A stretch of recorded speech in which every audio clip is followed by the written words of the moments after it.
Have you seen Chuck Norris lately? He's still kicking butt and staying active well into his 80s. What's even more shocking is he looks more jacked than ever and seems to have more energy than guys half his age.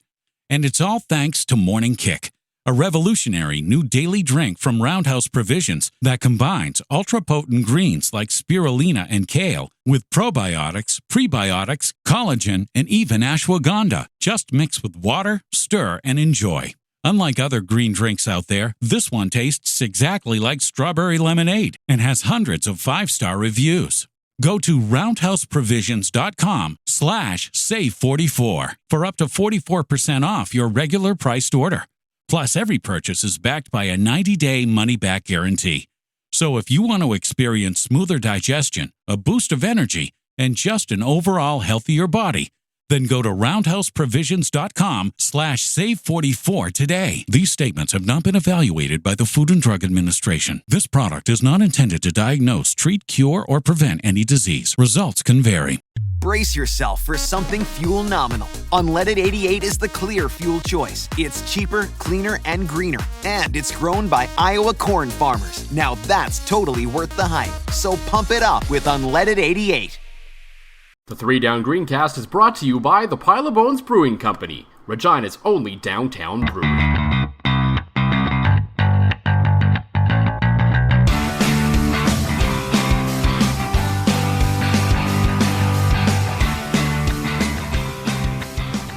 Well, welcome to the 3 Down Weather Center of Action Channel 11 News as we break down the weather reports for the week ahead in the CFL, as it is now probably the most vital piece of information we could talk about. So, sorry, football fans. This is now a weather podcast. Greg Johnson will be on next week. That's right.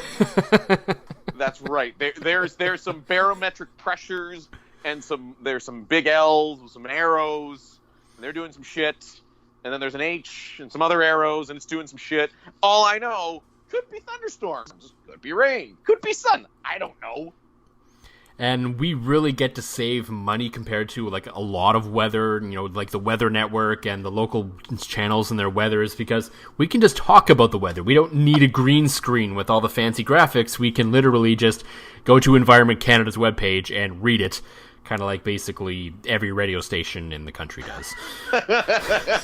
But don't forget, you got to subscribe so you can customize your city's list, right? Yes, now, of course.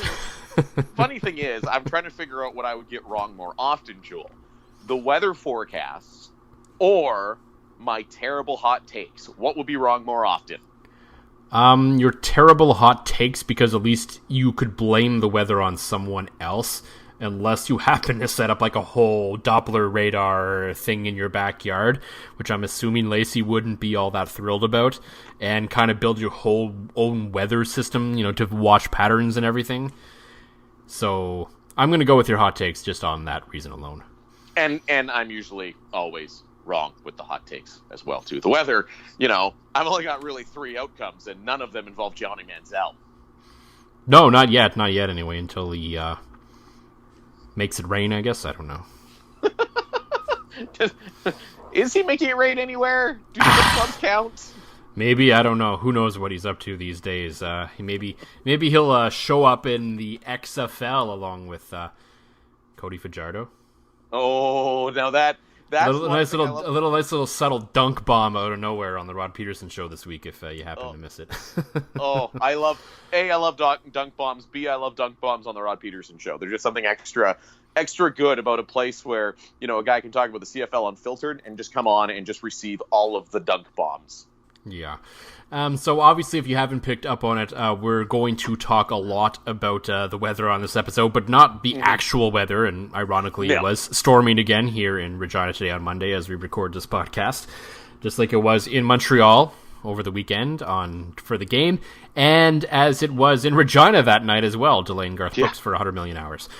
So we're going to talk about the weather and how that affected the football game, and how we saw probably something I don't think any of us have ever seen before in terms of the game of football, and probably any sport besides like baseball and golf and that sort of thing. And, kind of just what it means and where does the league go from here, if anything? And it's just a really weird conversation that everyone's having right now, where we just don't really think there's a right answer, really. No. To get down to it. We're going to talk about the defense, because they're really starting to find their groove, I think. A unit that kind of started off a little slow under Jason Shivers and some new personnel, starting to find their piece a little bit, kind of how they're going to approach the game and impact the game, as we saw also against the Montreal Alouettes. We may touch on Cody Fajardo a little bit and his future, of course, with the team. And, of course, there was the very subtle retirement of Weston Dressler this past week that certainly deserves a mention as well.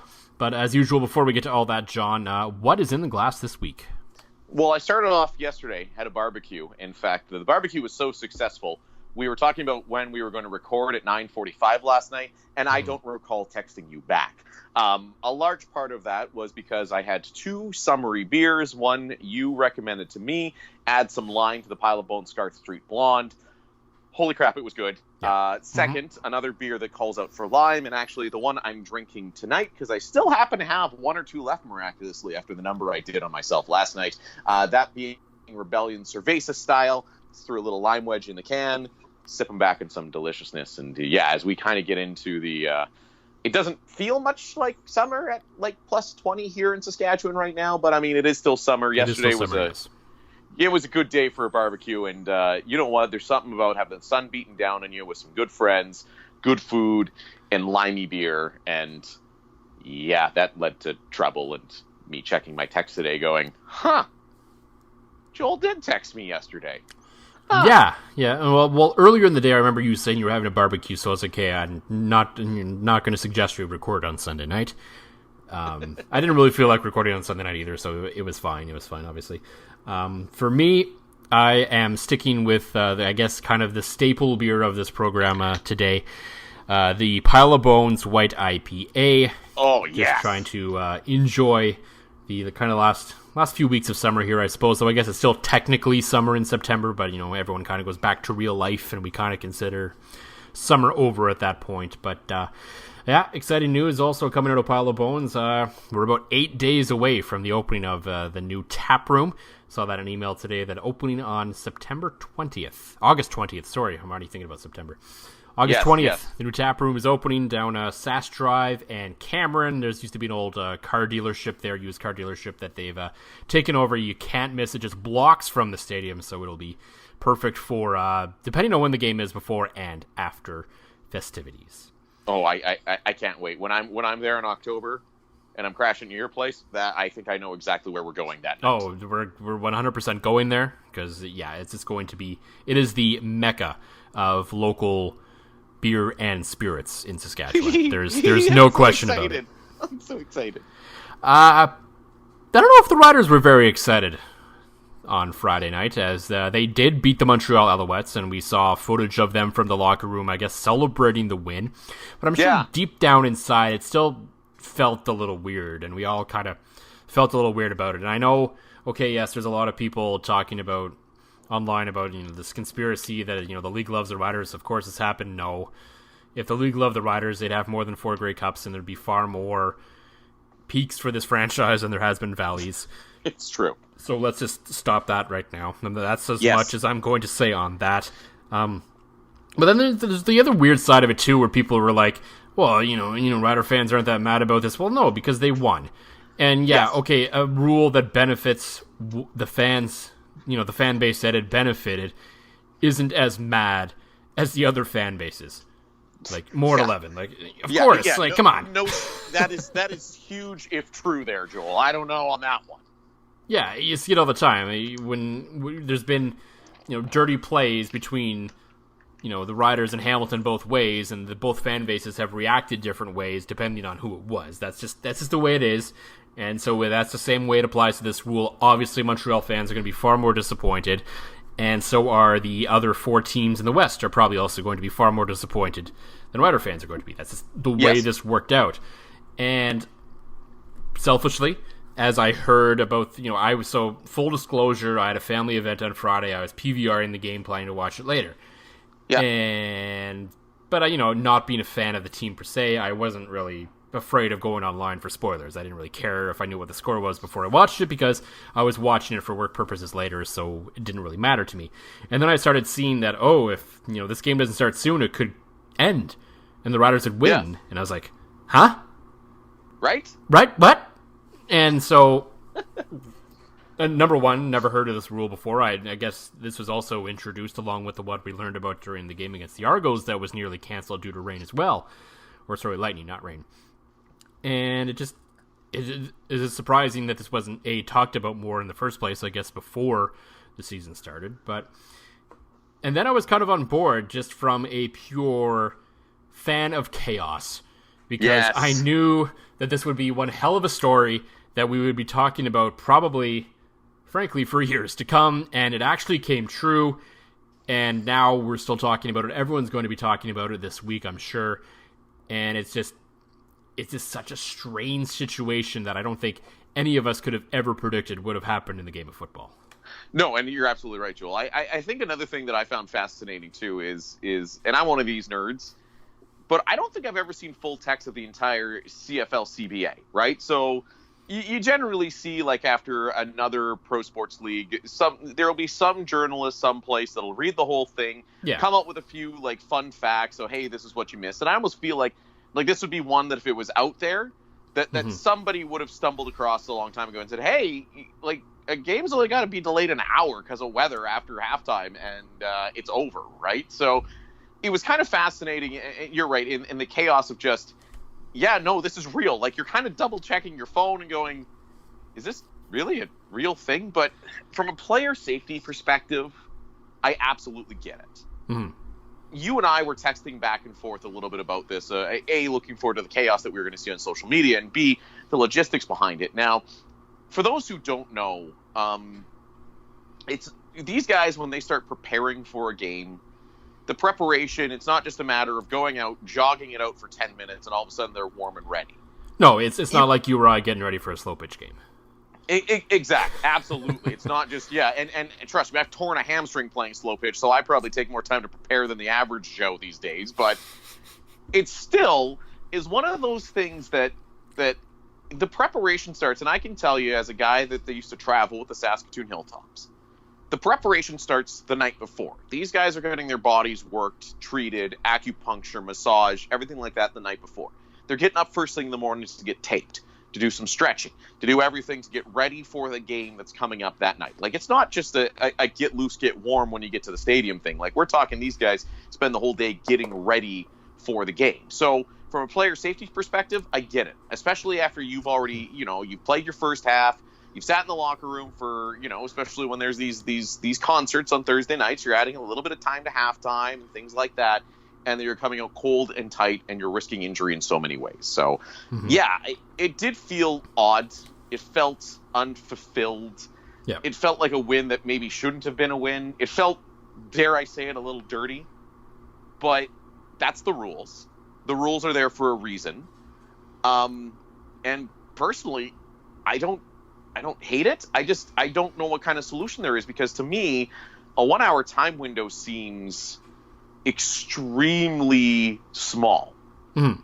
Especially when you consider within that time frame, if there is a single lightning strike, they have to wait 15 minutes after that before they can start to give the all clear. So all of a sudden, you only need like 4 or 5 lightning strikes, and then there goes an hour. Yeah, exactly, right? And I think another thing, too, that we should educate people on, most of our listeners being from Saskatchewan, and most of our listeners have probably spent a good deal of their lives in Saskatchewan. You and I are both from the eastern parts of Canada. You are originally from the Ottawa area. I'm originally from the Thunder Bay area. Storms back out east. It's a night. It's a full night. It's a full day. It's a full, you have ebbs and flows when things are most destructive. It's not like out here in Saskatchewan where, you look at the Garth Brooks concert, where, although that seemed to be delayed for a million hours, the storm came, hit, rolled through, it was gone. Yeah. There's been countless nights where, you're thinking of going camping or even just doing something outdoors, and, you get forecasts of thunderstorms, and, the whole night's shot. Because that storm ain't going anywhere. So I think that's another thing that collectively everybody needs to open their eyes up about a little bit. And, I'm sure lots of people are well aware of that fact, but the climate is much different out east than it is out here in Saskatchewan, where a storm could roll through in 5 minutes and you'll be fine, right? Mm-hmm. Yeah, no, that's definitely a thing. You're growing up in Ottawa, you're just basically a hop, skip, and a jump from Montreal, basically along the same line, and you deal with those storms that last for a long time. Generally speaking, my experience, thunderstorms tend to roll in more overnight there than they do during kind of the sunset period like they do here. So maybe that works in their advantage, where generally when storms roll in at 2 a.m., you're not playing football at that point, so it's fine. But if you look at the weather that night, the storm came and it stayed and it stayed and it stayed. And I think it stayed long past the hour, so probably whatever point you set that at, the game would have been called regardless. So I don't think this, because it wasn't like 5 minutes after that hour everything was fine and they could play football. It was very much like it lingered on. I think I saw a tweet from, it might have been one of the Argo fan accounts, that it wasn't until after like midnight that it would have been fine again, and you're not going to start up a football game at that point. Like that would have been like 4 hours after the delay started. That would have just been, as one long stagnant delay would have been too much. Now, and I know last year there was the whole thing in Winnipeg, and I think that's probably what pushed this rule into existence by the league and agreed upon by the players as well. So let's remember that this was not just something that the league wanted to do. I believe the league presented to the players, and obviously the players agreed, and that they built this, sort of time frame, this sort of formula as to how it's going to work. Could it be tweaked? Maybe. We'll get into that in a second, but it's clear that this was a partnership that both sides saw the benefits. So if you're going to blame anyone, I guess you have to blame both sides equally in this one. Yeah, and you can't sit here and say it's a league conspiracy and it's all that kind of BS, right? In terms of, you've mentioned the tweaking. Mm-hmm. I would like to see, and again, Montreal is a unique situation because, as you just pointed out, that game couldn't have started until hours later. Like, that game was getting canceled, postponed, something like that, no matter what happened that evening. Yeah, and there's too many logistics at play to say, well, why don't we start it again tomorrow? Well, no. This isn't baseball where you have your stadium booked every day of the year for the whole summer. There's stadiums to think about, there's hotel rooms, there's flights, there's all kinds of logistics in football that don't exist maybe in other sports, because you only play once a week, that you can't just pick up that game tomorrow. Like, it just wouldn't have worked. Well, and especially, too, you mentioned the logistics of it. You look in, and you can often see, if you follow either Derek Taylor or Luke Mullender or previously Rod Peterson on any kind of social media, the riders generally fly back immediately after a game. Yeah. No, I believe I heard something about Craig Dickinson talking about it. I believe they were flying out the next day in Montreal, but again, that still wouldn't have worked, because unless they played the game at like 7 a.m. or something stupid, like exactly. And again, by then, what's even the point, right? I mean, it's such a weird spot to put everybody in and fans, and you're just doing a disservice to everybody. Now, all that being said, I do think that there should be the score should be considered when looking at these delays. Yeah. The delay that we had in Regina when the Argos were in town, when, let's face it, the Riders were just, kicking the shit out of Toronto. Yeah. And both teams basically just went through the motions in the second half afterwards to make sure they didn't get hurt. Exactly. To me, that is one, with that kind of score, you could say, you know what, an hour's good. It's fine. This thing is over. They're up several scores. Let's go home at any point in the game, to me, right? And I do think, and again, Montreal, it never would have happened anyways, but I would like to see a longer waiting window. Despite, and I know the player safety concerns, I know all that. I mean, hell, I was the first one to just bring it all up. An hour is pretty short, though. Exactly, an hour, especially again when you account for the 15 minutes from a lightning strike, and I even found the 15 minutes, a little surprising, considering Brazilian Ty of the 2 and Out CFL podcast. I mean, him and I are very close and always have been very, very, very good friends, and he's one of my best friends, and we were talking, and he's pointed out on Twitter that in his line of work, he's a surveyor, works outdoors all the time. His company says you wait half an hour after the last lightning strike. Yeah. So 15 minutes to me seems close after a lightning strike, and an hour seems close to, call a football game. So I would like to see the score tied to the decision in some capacity. Because as you wrote in your piece, that wasn't a very entertaining game, but we've seen lots of CFL games become instant classics in the fourth quarter, and that one was never given an opportunity to become that, right? So it just didn't get a chance to play out, no matter how it was going to play out, and the whole thing just felt weirdly incomplete, and that's the thing. We didn't get the actual conclusion to this game. There was the delay. They went into the locker rooms, and then essentially just never came out again. And it just, the whole thing felt weird, and yeah, like we said, there isn't an easy solution to amending this to make sure it doesn't happen. Now, maybe we're all overreacting because this is the first time it's happened, and maybe it doesn't happen again for another 5 years. Who knows, really? Exactly. But it does feel like there could be some tweaks, and I think one of the easier ones could be maybe a game isn't official until some point in the fourth quarter, instead of halfway through the third quarter, which really, the first and third quarters are generally, the quarters where quote-unquote less stuff happens, and you kind of set things up, and there's less scoring in those two, and things tend to pick up in the second and fourth quarter. This isn't, I hate to rag on the sports, but yeah, this isn't baseball where every inning's essentially the same. There is, in the fourth quarter in football, especially as you get down later into it, things dramatically change. The pace of the game, the kind of offenses you're running, the aggressiveness or lack thereof of the defense, depending on the score. Like, it changes so much compared to late stages in other sports. The only thing like it is maybe the final, 2 minutes of a hockey game where a team has pulled the goalie. That's probably the closest thing you can get to it in other sports, really. Well, and two, on top of all that, just the way that everything does change in the fourth quarter, and you don't see that same. I mean, the CFL basically says, considering the fact that, like, in a certain point in the fourth quarter, you can't challenge calls anymore. The CFL and the timing rules and everything, the rules of the game basically say the fourth quarter is different and it's more important, right? Now, and this is just me throwing, ish against the wall at this point, but, like, we're pretty good at forecasting weather these days. Right, the technology seems way better than it was even 5-10 years ago. Yeah, especially when you're talking about a couple hours before and a couple hours after a certain time period, you should generally know what's going to happen. Now, what if, halftime is long. Mm-hmm. Players that today's day and age are conditioned to be able to go the entire game full bore and not collapse, right? Would there be anything wrong with, storm rolling in here, probably going to start in an hour or two, reducing the amount of time at halftime? To me, that's less dangerous on the players and their bodies than restarting. Maybe.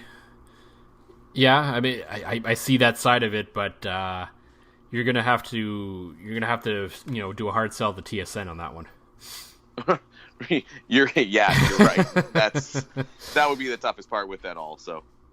Yeah, or if there's enough of a time, if there's enough of a warning, because we know, kickoff times are flexible. You can always kind of change when games start. I think especially if Saturday or they happen to play on a Sunday, if you say, okay, we know this is coming, maybe they move the game up or an hour or two and start it at like 3:00 here instead of 5 or something like that, right? Right, and I get the logistics of the fans and tailgates and everything like that, and but there's a lot of bloat to the opening bits of a football game, and the warm-ups and the pregame ceremonies and stuff like that. Like, sometimes you're right, storm's coming. Let's cut some of that ish out and let's go play football. Yeah, and there is some football stories to talk about this game as well, even though it feels weird to talk, kind of what happened on the field in that game, because we don't really know how the story would have played out, and that's, to me, an important part of any sport, is how does, how does all of this stuff happening affect the final outcome? And one thing that we can take away from that game for sure is, I believe now, the Jason Shivers defense is starting to find its identity. Now, yes, they scored 2 touchdowns in that game, and that's great. And, they won a game the 2018 Riders would have won. And in Montreal, that's important, because every time they go to Montreal, no matter the era, no matter the coach, no matter the GM, no matter the players, it's a tough place for this team to play for whatever reason. There's no logic behind it. No, the players don't think about that when they go in there. but it's a thing. And it's not just a thing for Saskatchewan. There's a lot of Western teams over the years that have gone in there and had a rough time. Some people call it the St. Lawrence flu, I believe, but I don't believe it's always that. Sometimes I'm sure teams get caught, reveling in the Montreal nightlife a little bit, but yeah, I think in today's day and age, they got that pretty much locked down, at least before the game. So yeah, it's a long way to travel. It is kind of, at this point, it is the most easternly team that you have to play if you're in the West Division. So it's like in the NFL when the New York Giants, when they would go across to play San Francisco. That's a hard game for them because they're going all the way across the West, and it's vice versa. We talk about all the time. Teams have struggled in BC with those games that start at 10 o'clock Eastern, especially those Eastern teams, because their schedule is way out of whack starting the game at 10 o'clock their local time. So we see that a little bit in Montreal. So it was good to, and I guess for the Riders' benefit, they play a lot of 5 o'clock games at home, so that probably helped them a little bit in this one. But yeah, the defense is there, and even though they were missing 3 of their starting defensive linemen, and I think that probably has more to do with Montreal than who was in there, no offense to those guys, but overall it feels like this defense is finding its identity. It's still maybe not quite as super dynamic as it was last year, but they're starting to consistently get to the quarterback, and they're starting to make some plays. Yeah, and no, you're absolutely right. And we said before the season that this defense would be more traditionally good, just based on the level of talent that was out there compared to schemey good. And now it seems like they're finally starting to put it all together. Because you could always tell from day one of this year, even though the Riders started, a little slow, the talent was always out there. The talent was never going to be the issue. It's just, okay, is Shivers going to be able to game plan the way that Chris Jones could game plan? And I think you're starting to see that a bit. He's starting to be very familiar with what he's... You got to think again, this is a guy that was basically told very late in the offseason, so you're the defensive coordinator now because the other guy just left. Yeah. Right? It seems like everybody's getting each other figured out. The defense is starting to, play under him, and he's starting to get his schemes and tasks and everything like that figured out. And yeah, you're right. I mean, you can't hope for a sprinkle of Jesus every single game. So it's nice to see that the defense is starting to, return to their 2018 level. Yeah, and what I think was important for the Riders to win that way, we've seen them basically win a game on special teams, we've seen them win a game with their offense, and now they've won a game with their defense. And this is something they didn't always necessarily do last year, and we talked about that a lot last year, was the offense's ability to win them a football game.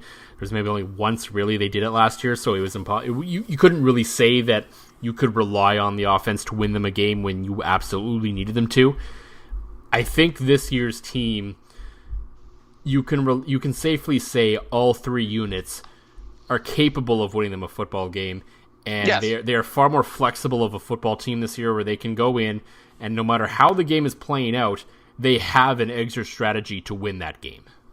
Yeah, absolutely. And you're absolutely right. The team, if the defense isn't showing up, the team is screwed like they were in 2018. Yeah. One of the other 2 facets of the game are able to bail them out with the level of talent that they have. Yeah. Yeah, and I think defensively what's really helped for them this year is something that we haven't really had around here in Saskatchewan in a long time. And I think the linebacking core has probably, I can't remember the last time you can really say it's been this strong. They've had a guy here or there, they've had a good middle linebacker, or they've had a good Sam, or they've had this and that. But right now, if you sit and look at all 3 guys, I would be willing to say that Solomon Elamimium is, quote unquote, the weak link on there. Not that he's playing poorly or anything, but it's just Derek Moncrief and Cam Judge are just playing that darn good. Like, really. Oh, you are absolutely right. And that's evidenced by... I'm going to bring it up because he seems to be our favorite whipping boy and probably hates us if he ever listens to us. But any day that you don't have to start Sam Hurl on defense is a good day. The Riders no longer have to start Sam Hurl on defense. Has he? I don't know. I've barely even noticed him on the field, let alone start defensively. I'm with you. I don't think he's playing. I mean, the guy is still a special teams beast. You watch him, no question. I mean, but that's at this point in his career, and maybe that's what he's always kind of been, below average linebacker and above average special teamer. So, I mean, he's got his niche and he's playing it well. But yeah, the fact that the Riders can now keep him off the field, it's a good thing. Mm-hmm. And so the interesting thing was, it was a couple weeks ago, Charleston Hughes tweeted out, I believe it was on Twitter, where he said he should be the slam dunk defensive player of the year already. Yeah. And there's a few things that make you think twice about that. Number one, there's still 2/3 of the season to go. And for the awards, it's more about how you finish than how you start. And we saw Charleston Hughes get off to a crazy fast start last year and then essentially do nothing in the second half. So let's all chill on that. Charleston, just take a step back, relax. It's okay. We all see how well you're playing. No need to get worried about it. But at the same time, while he would at this point would not be a poor pick for that, it's really hard to discount what Derek Moncrief is doing in this defense, especially in the absence of Sam McGuivan. They lost. He was a big piece of the defense, so was able to do a lot of different things for them. And I'm not saying Derek Moncrief is quite at that level, but he's not your typical Sam linebacker who's just essentially a DB. He has linebacker capabilities as well, and that's what's making him so effective in that spot. Well, and the thing is, I think today, if I was to vote on the Riders' defensive most outstanding player, it's probably going to Moncrief. Mm-hmm. I don't think, and this is not a slam against, Solomon Elamimian wasn't there for a big chunk of the season. He was hurt, and I think Cam Judge is trending upwards, but not, dominant yet. So, meanwhile, the Riders' defensive line as a whole, when healthy, it has more talent and depth there that kind of draws away from other guys. And this is not discrediting Charleston Hughes by any stretch of the imagination. He's probably my second pick for that. Yeah, there isn't a wrong pick between the two of them. No, but Moncrief to me would be the guy, because I think that playing linebacker in the CFL and all the things he's able to do is a tougher position than playing defensive line. Especially in that Sam spot where you're essentially another DB on the field who also happens to have linebacker responsibilities. Well, that's exactly it, right? I mean, you have to be able to cover guys, you have to be able to tackle guys, you have to be able to stop the run, you have to be able to do so many things and do them, exceptionally well. And right now he's doing that, which is remarkable. He's always been a fairly good player for this team. He's shown moments, but I think this year he's really stepped up and taken that next level in his career, taken to the next level in his career, which is huge for this defense to be able to, so when the defensive line gets as banged up as they are, or maybe they have an off night, they know that second line of defense is still going to be able to contain the run a little bit, going to be able to do some things, and it just gives them so many options because, we saw Antonio Pipkin and Matthew Schultz take some big hits in that football game. Oh, absolutely. And neither of them came from the defensive line. It was Judge and Moncrief lowering the boom on both of them. So, then they were both essentially the identical play, which I thought was interesting. Is they ran the same play with each guy, and each guy just waltzed past the offensive line like he wasn't even there. Yeah, absolutely. Yeah, and so it's fun, and I think there's different dynamics to this defense that we maybe didn't quite see last year, and I think that linebacking core is a big reason why the defense is where it is right now and is progressing along as it is. Kind of like the offense has been progressing along, thanks to your boy, Cody Fajardo. Fajardo and Fajardogs, and I want a corn dog now. Yeah, so we talk about Cody Fajardo pretty much every week on this podcast. It's true. So it feels almost like it almost feels like a Cody Fajardo fan podcast at this point, along with being a weather podcast and along with being a Josh Smith podcast. We haven't dropped it. We haven't made one in a while, so I figured today was the day to make one. Good job. It kind of came out of nowhere, like a good old RKO. Exactly, it worked really, really well. Yeah, so there isn't much to say about Cody Fajardo in this game. Like, really, he was fine. He was, I think they were picking it up a little bit in the second half. That they did play that a little bit in the third quarter. Was starting to look a little better. Kind of to rewind back to the weather talk a little bit. I'm fairly confident if that game went to the end, the Riders would have won anyway. Just based on the way the defense was playing, and I think the way the offense was starting to find their groove a little bit. It wouldn't have been a blow up by any stretch of the imagination, but I'm pretty confident they would have hung on to win. But there was the interesting bit of information that got dropped on the Rod Peterson show last week that surprisingly Dunk has not turned into a story on the website, which I still haven't quite wrapped my head around. True. That Cody Fajardo may be having some sort of interest from the XFL. And that was something that for some reason caught me off guard, but on second thought, really shouldn't have. No. This is a startup league. Every startup league in football needs quarterbacks from anywhere they can find it. He's a free agent at the end of the year. If they can offer him the money, he probably should consider it, but I'm so torn. I'm so torn from his perspective whether he should actually do it or not is the question. Because I think he may or may not get a pay bump. I don't know what the XFL salary structure is, but at the same time, this feels a lot like after the 2013 season. Corey Sheets' mom was telling him to stay here because he was gonna be beloved and blah blah blah blah blah blah blah, and he'd still make pretty decent money and do all this and that. And then he went to Oakland and blew his Achilles, and he said he wishes he stayed here the whole time.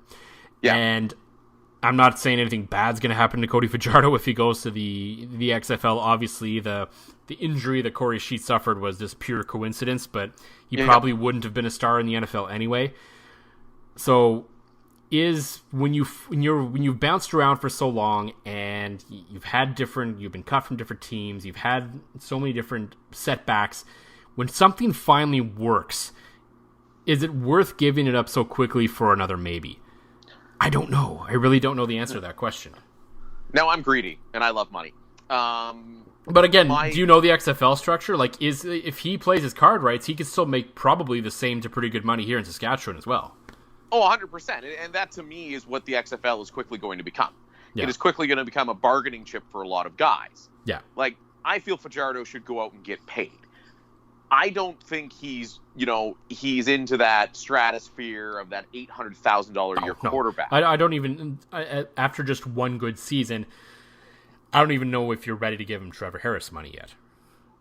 Maybe something very incentive-led of you do, but not base salary. Right. But the problem is I think between the vacancies now in the XFL, because they know they can stock their, quarterbacks are so hard to find. They're going to go after free quarterbacks. They're going to go after them. Yeah. And the fact is that there's even other CFL teams that are going to want Cody Fajardo and want him backed. Let's look. Winnipeg, Toronto, Montreal, maybe. Ottawa's going to need a quarterback. Saskatchewan, right? So the market for Cody Fajardo, now you're adding the entire XFL along with the current CFL. I think Cody Fajardo is going to take the opportunity, and I can't blame him, to get paid. Yeah, no, absolutely. I can't blame him for that either. No. So I think the dude is going to get paid. Is the XFL a real threat? I don't know. I don't know their salary structure. I don't know how stable they are.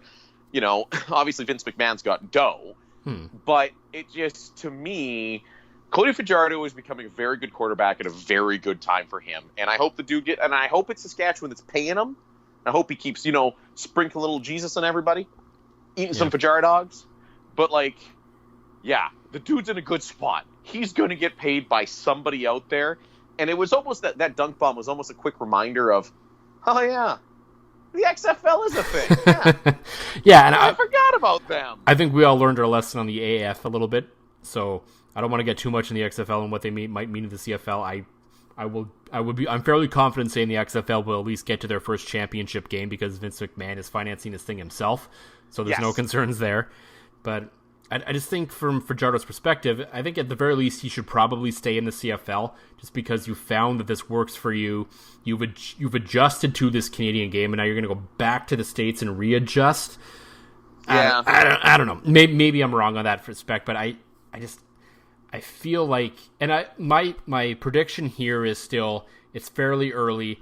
I do in my heart believe that something is going to get done between him and the Riders. I know everyone, because he's so good right now and everyone's kind of a little bit worried and it's all in the moment that they're clamoring for this deal to get done like yesterday.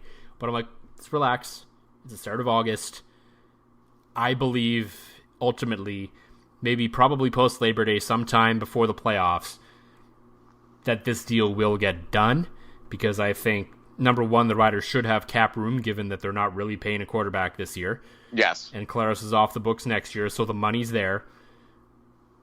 And there is a lot of other ways, shall we say, completely legal. Completely legal other ways that this isn't envelopes are passed around a room kind of thing. Like there are other completely ways for him to supplement his income in Saskatchewan. Yes, like so many appearances. Yeah. So there's going to be options for him, and I will never blame a guy for taking what he thinks is the best option for him. It's his career. He's got to strike while the iron's hot. I get all that. But I just feel like maybe at the end of the day, Cody, I know you don't listen to us because you have no idea who we are. Maybe take a really long consideration about staying here, at least for another season, just because you know it works and you've tried so hard for so long to get to this point. Stick with it. That's just kind of how I feel. It feels a lot kind of like the Corey Sheets situation to me. Yeah, I'm with you, but at least, he's just such a perfect fit for Saskatchewan too, in so many different levels as a quarterback. I mean, number one, obviously the most important thing is he's been playing great football. None of the rest of the stuff matters if he isn't playing great football. But he seems like he's got he's a smart player. There's so many times he talked about little things he's done that have just been so intelligent on the football field. He's got this weird, quirky, innocent dork personality about him, for lack of a better word, that is just fun to watch and listen to, which is something you don't often see and feel, especially so like right away. Like I remember when Drew Willie first started, he was just a train wreck to listen to, and he never really got that much better. Oh yeah. But Cody Fajardo just has this sort of natural, dorky, small town kind of charisma about him that I think works. For a certain section of Saskatchewan we'll call the Bible Belt, it works because he's a God-fearing man. So, like, for everybody out there, there is some box that Cody Fajardo checks for you as to why he is just a perfect fit in Saskatchewan. And it would be tough to see all of that go away so fast, I think. No, and you're absolutely right. And I mean, I love him because he eats hot dogs.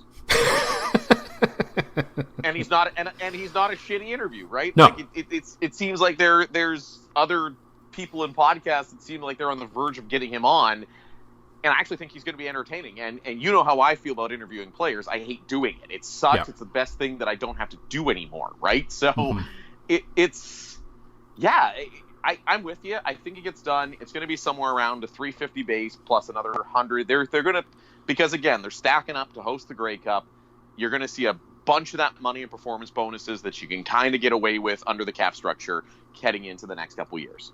Yeah, and that's what they should do, and we'll just have to see how it all plays out.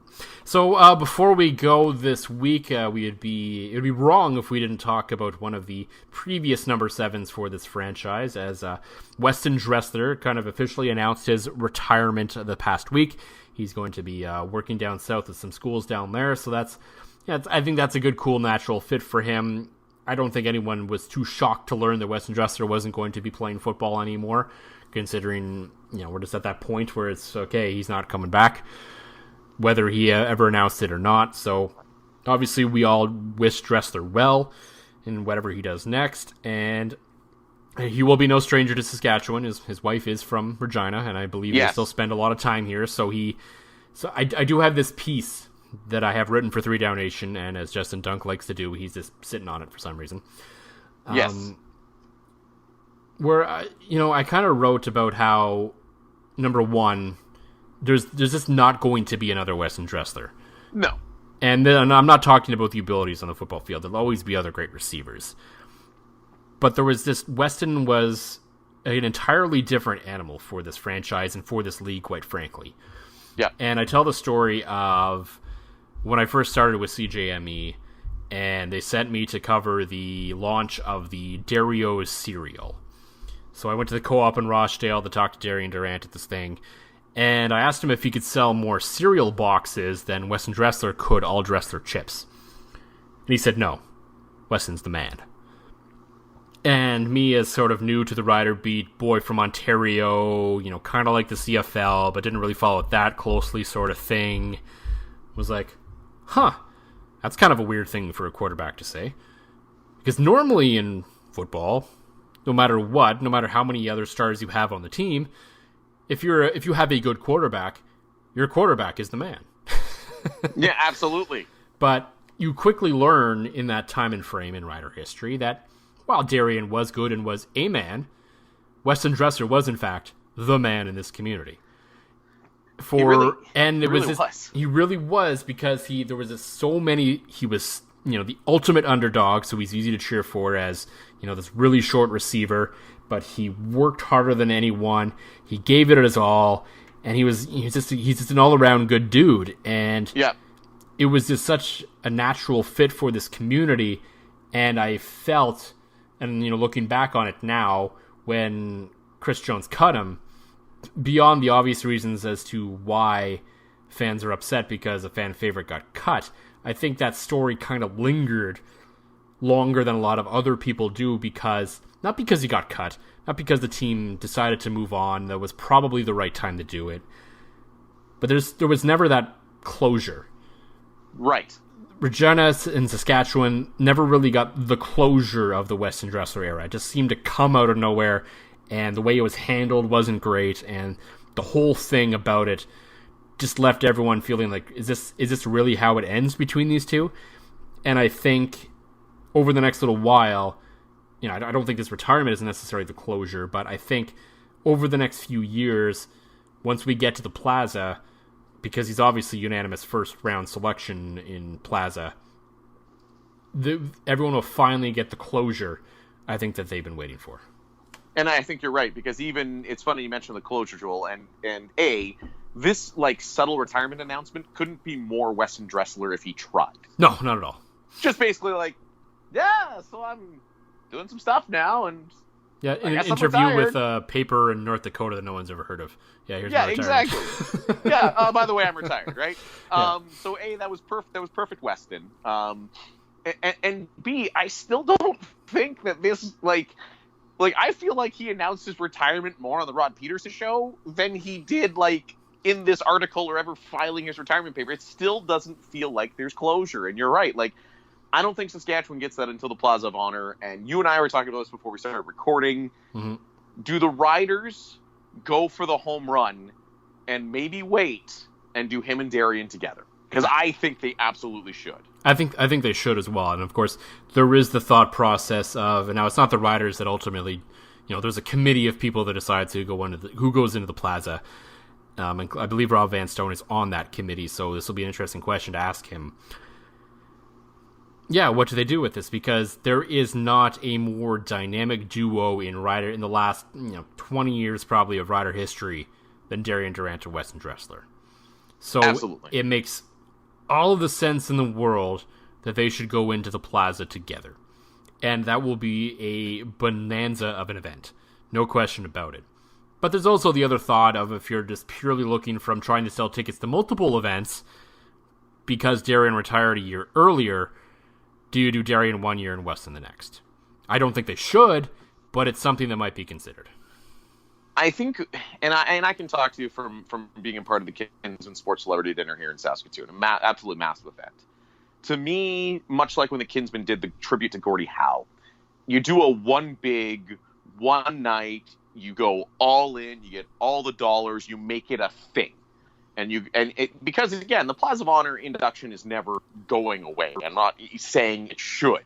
No. That'd be a terrible idea.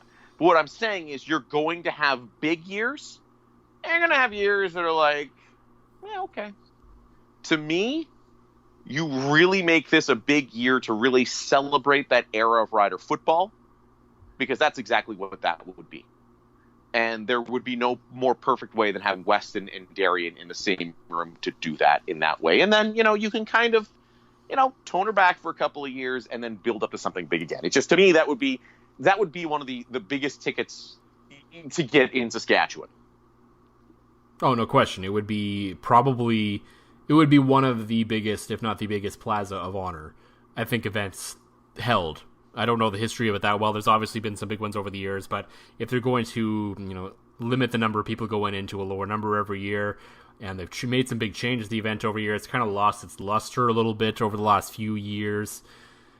this feels like a big sort of kickstart to it, a big boost for what it could be if you ran Darian Durant and Weston Dressler out there together, and it just makes all the sense in the world. Maybe even, do you bend the rules a little bit if you can and expand a little bit, maybe include like a Chris Getzlaf or someone else from that era in that as well, just to really make this something? I think you do. I think, but again, you could take a guy like Chris Getzlaf and put him in it, like, even if you were to split it up, you could have Darian one year and then Dressler and Getzlaf another, right? Like, yeah. But the three of them in one night would just be outstanding. Like, that I can't think how massive that event would be. Yeah, it'd be huge. Hopefully, it doesn't rain.